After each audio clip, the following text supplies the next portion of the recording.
Soms denk ik nog terug aan een tijd die ik nooit vergeet. Ik was in Spanje, het was ontzettend heet.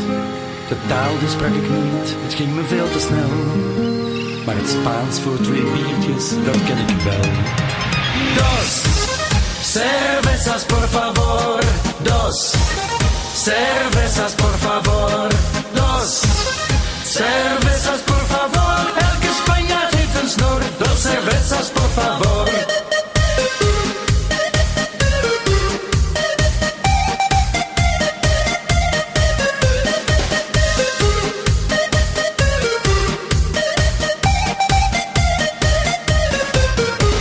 Reis in Malaga, Benidorm of Marbella, het was er warm, oh zo warm.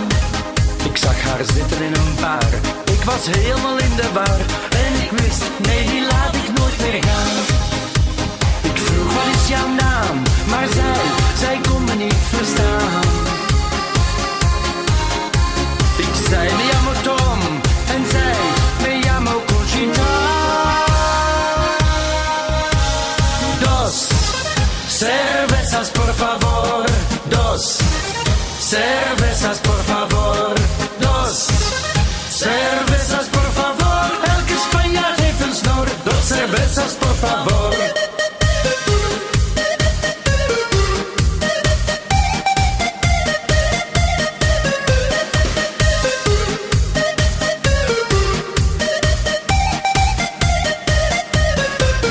Ik liep dronken op het strand, met een biertje in mijn hand. En mijn Conchita, ja mijn Conchita.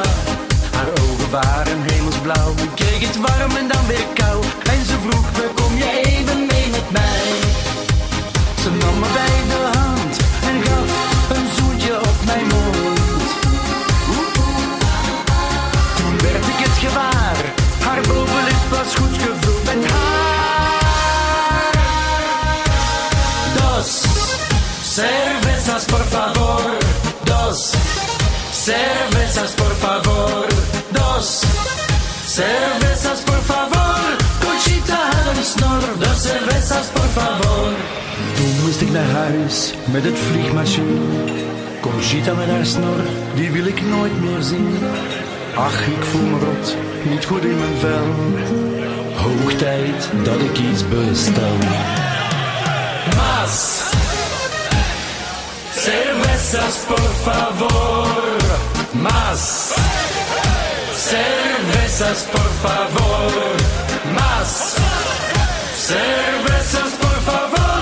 Elke Spanjaard heeft een snor, dos cervezas por favor, dos cervezas por favor, dos cervezas por favor, dos cervezas por favor.